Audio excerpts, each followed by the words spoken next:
Hi, welcome back everyone to this Labview video. So in the last video, we already constructed our frequency array as I was talking about using a for loop and also doing some scalar multiplication into this array. So we have our frequency array, right? So next thing we need is our fast Fourier transform array, which is over here. The fast Fourier transform array is here. Unfortunately, the fast Fourier transform array is actually it still has this mirror image. It's actually twice as long as it needs to be. So I'll need to actually halve this array, right? I'll need to cut this array in half. Now, there are a few ways of doing it. First is actually I can go to the array and then I can actually use this, I think, delete from array to get some of things done. I don't personally use this one. Yeah, I didn't personally use this one, but I suppose there is a way you can use this delete from array vi or function to actually cut this fast Fourier transform array in half. The other way, which I find is a little more convenient, is to drag this fast Fourier transform array. Okay, drag it into the for loop.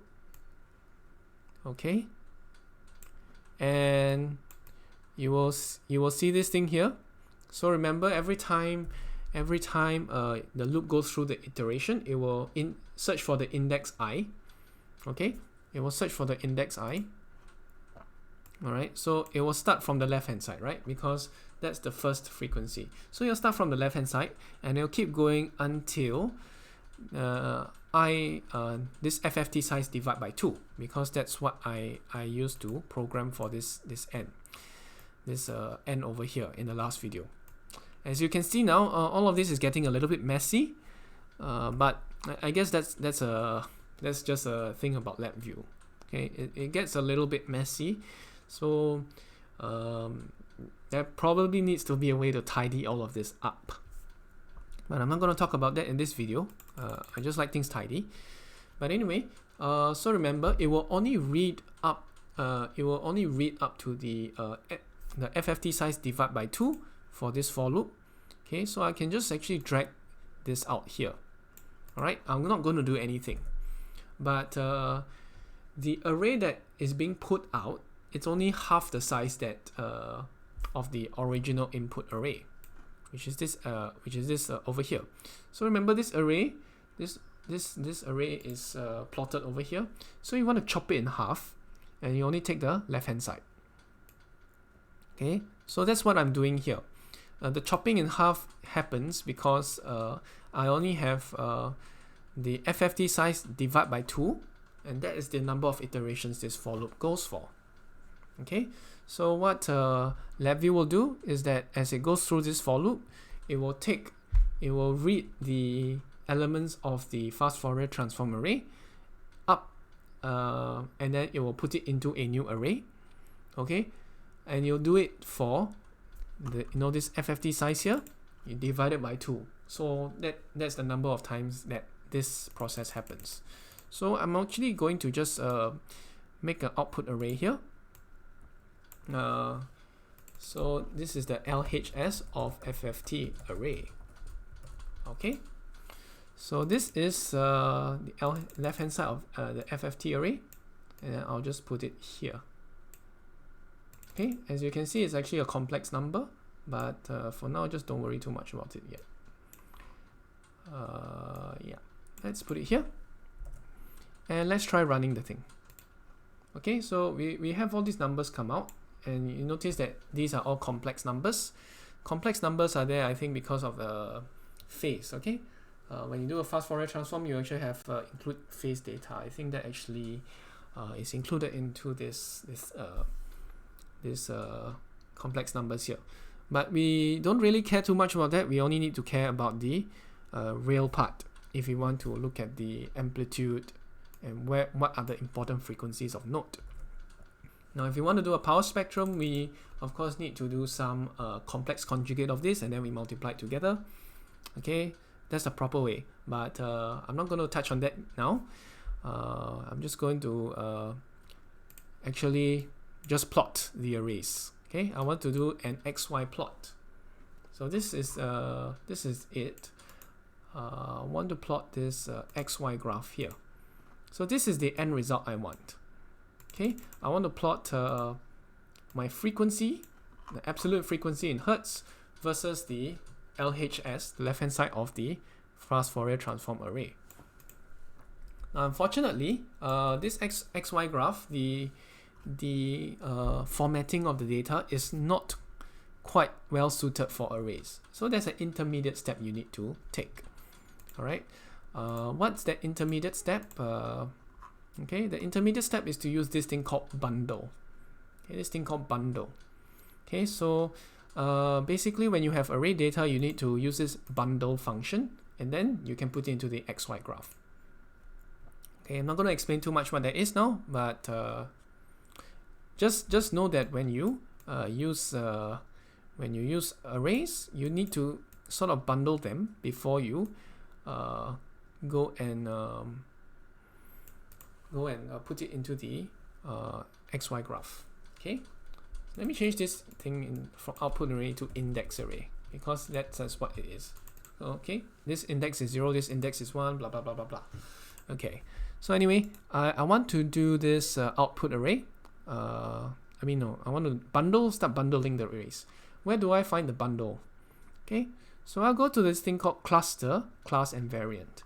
So right click, go to cluster, class and variant, and you'll see this thing called index and bundle cluster array. So use this one, index and bundle cluster array. So again, right click, cluster, class and variant, go to index and bundle cluster array. Okay, so you only see like one of these data pieces here. You need to drag it to have 2 pieces of this data, so you can wire in 2 arrays. Alright, so I'll wire in this FFT array into one of them, and this frequency array into the other, and the output I can wire it to the XY graph, and it will fit perfectly. So remember, if you want to plot 2 arrays together, 2 arrays like these, you'll need to go to the cluster, class and variant. Then you will need to go to index and bundle cluster array. Okay, so index and bundle cluster array. So when you press play, you will see that you sort of have the fast Fourier transform output. However, the axes are kind of inverted. So I will need to kind of redo this thing. So I'll need to switch the places where these arrays are going. So I need to wire the frequency array to the X one. So the first array that should go in from the top to the bottom. The top one should be your x-axis, and the bottom one should be your y-axis or y data. So that's how it should work, and there you go. Alright, so now you have a frequency or amplitude output. Amplitude left hand side of FFT versus frequency in hertz. Okay, so that's basically what's important. Okay, so okay, we have amplitude and then we have frequency in hertz. Okay, I'm going to relabel the axis. Then I'm going to change my scaling. So now you see that when we plot the frequency data from our A node, okay, you notice that there are peaks. I mean, the relevant peaks are there at 110 Hertz, 220 Hertz, 330 Hertz, 440 Hertz. So let's try for the C node. Okay, if we try it for the C node, okay, I'm going to go to power spectrum where this thing is. I'm going to try the C node and I'm going to press run. You'll notice that it will be this spectrum. And of course, I can change the frequency. I won't use auto scale. I want to get it up only to about 1000. Okay, now press OK, and you notice that this thing is at 130 Hertz. Very well and good. Okay, so right, next thing I guess is how do we then now we have the amplitude spectrum of the fast Fourier transform versus frequency. Okay, so I mean I can stop the video here. I can always stop the video here because that's like so-called the end of the demo. But well, since there is a little bit of time, I can just quickly run through how to plot the power spectrum. Okay, so all right, I will need a complex conjugate. I need to multiply each element by its complex conjugate, and I need to okay, the elements here are the so-called magnitude of this this complex number, and I divide it by n squared. Okay, so the magnitude of the complex number squared divided by n squared. That will be the normalized power spectrum. Okay, so how do I do that? Okay, so let's say we have this. This is our FFT array, right? Remember we have this list of complex numbers over here. So we'll need to actually do something. Okay, let's see.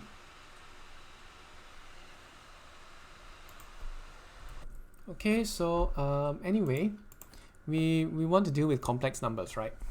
So we go to this numeric. Okay, right click, go to this part called numeric. Under numeric, you will actually find this part called complex. Okay, so I go to complex, and remember what we are actually interested in is the magnitude, right? We are not interested in the phase or anything. So we are only interested in the magnitude of this complex number. So there are a few ways we can do it. We can go to the complex part and we look for this thing called complex conjugate, or we can use this complex to polar. Alright, so again, go to numeric, go to complex, and then I'll use this complex to polar. Because complex to conjugate, the only reason I'm using this is to get the magnitude. The easier way to get the magnitude is to just use this complex to polar, where I can pull R out. This REI theta, right? Yeah, that's how Z equals to REI theta. So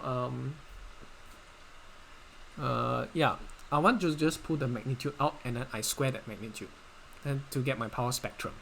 So that's all I want to do. I don't want to do anything else with the complex conjugate. So this is the easiest, most straightforward way. Okay, so let me get that, and then I will put this real part out, and I want to square it. Because remember, I want to have this magnitude of the power, magnitude of the amplitude squared. Okay, so let me get the magnitude of this amplitude squared. All right, where's this square function? Square function will be in numeric, and I will use the square function here.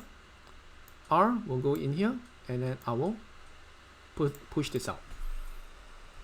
All right, so that's the proper way of getting, you know, the complex, converting complex numbers into this magnitude term. All right, once you have that out, we will have an array, but I want to actually divide it by n squared, where n is the number of elements, or your FFT size, in other words. So let me use the numeric quickly, and we'll just divide. Okay, remember we are dividing x by y, so x is actually this big array of complex numbers. Y will be a scalar, okay, which is this FFT size. So I'll just wire this FFT size. Okay, come on. Yeah, that's what happens when Labview gets a bit, yeah. Alright, let me wire it here. So this should be the power matrix, or the power array that I'm giving. So let's have an indicator, and let's call this the power array. Okay, normalized. Alright, so that's the power spectrum array. So let me bring this down here. I'm not going to do into a new tab or anything like that, but roughly it should be something like this. Okay, so I'll widen it.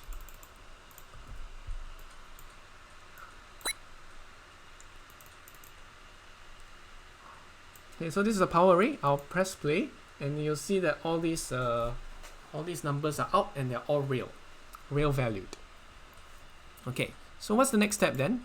I will do the same thing I'm doing here. I need to compare this power array with this plot it with this frequency array. So let me try to plot a power spectrum. Okay, so I'll call this the manual power spectrum. Okay, so I use the XY graph, so I do it very quickly now since I already showed you before.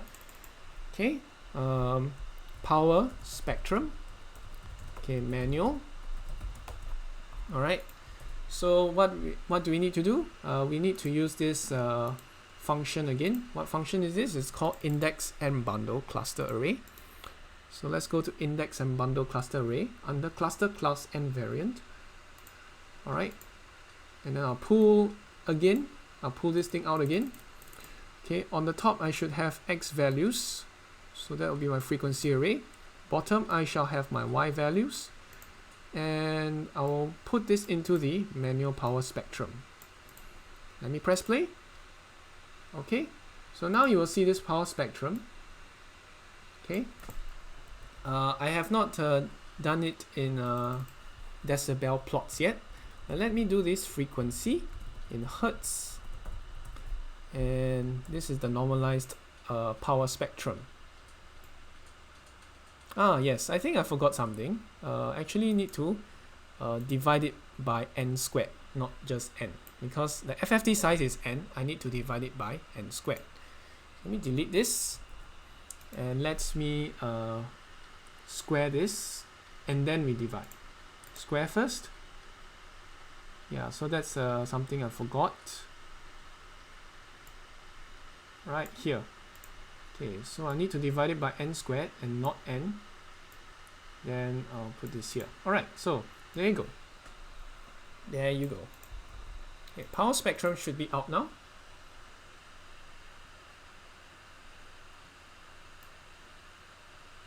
Okay, let me get the auto scale working for the y-axis.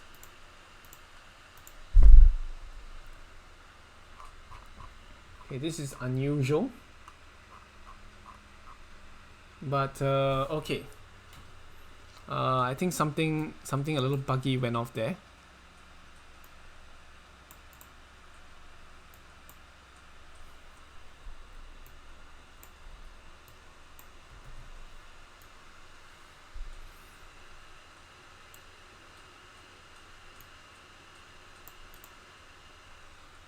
Okay, but anyway, I'll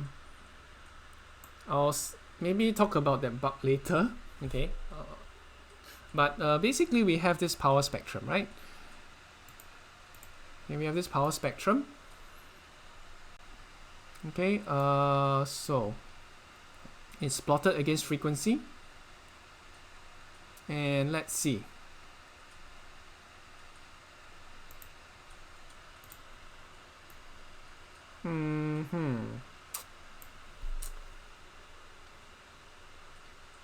Okay, let me get rid of this first and see what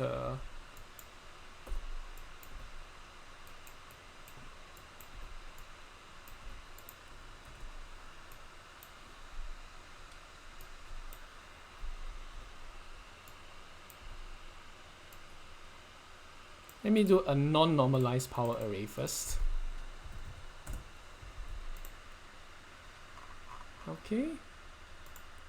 Okay, anyway, I have a non-normalized power array, and that should be, yes, I have this power spectrum.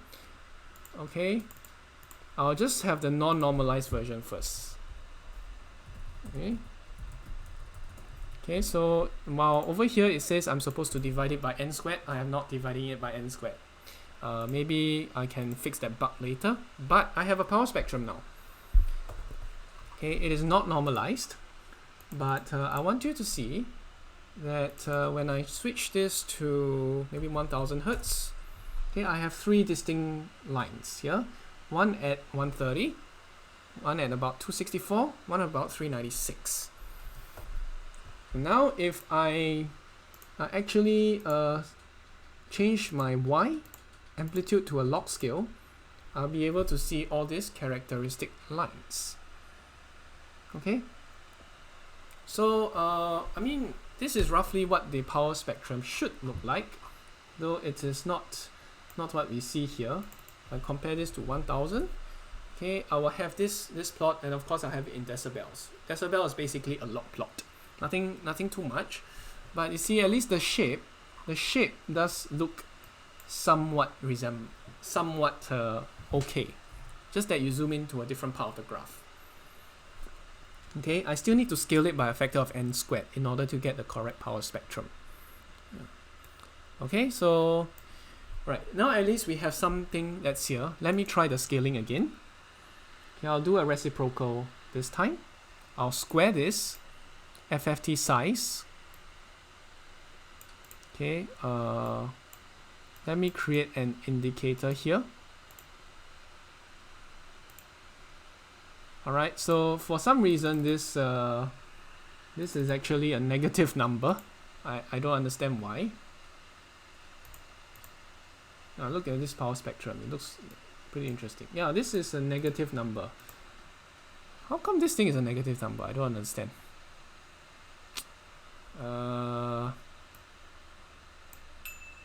Okay, time is kind of up. Okay, so I don't understand why this is a negative number, but let me try maybe using the complex conjugate trick again. Maybe there's some complex number there that I'm not seeing. I don't know, but let me delete this. Get this waveform data and graph out of the way. Okay, that's better. Let's me go and quickly just do this complex. Now do the rail part. Oh, again, let me do complex under numeric, complex to polar, and yeah, there you go. I'll get R out, and I want to square that. Let me find the square button. Square is here. Okay, so that result should be squared. Once it's squared, I can again use the divide button. Okay, divides here. So I'm going to delete this. Okay. So X is the top one. I want to divide it by this. Now wire this out here. Okay, so now I should have a normalized power spectrum plot. Alright, so let's try again. And ta-da! We do see that this power spectrum is now correctly normalized. If I switch this to 1000, okay, it almost gets. Yeah, it's not quite, but almost you almost get what you have here. Okay, almost get what you have here. It's close enough, but not quite there. But it does go to show that okay, now at least you know how to build a power spectrum plot. Okay, so this is based on a log 10. Okay, so I've not done this in decibels, but this at least shows you, the shape. It should be consistent, and the peaks are consistent. So that's roughly how you get your power spectrum plot. Roughly reconstructed. It is not exact, but it's a hand-wavy way of doing things, okay? But through this, the main point I want to show is that you can use all sorts of for loops, you can use all sorts of mathematical operations to change data in your arrays and plot what you need to plot. And that's the key thing of this video. It is not reproducing it exactly, but going through that learning process. Okay, so I'll stop for now. Thanks for watching. I'll see you guys again. Bye bye.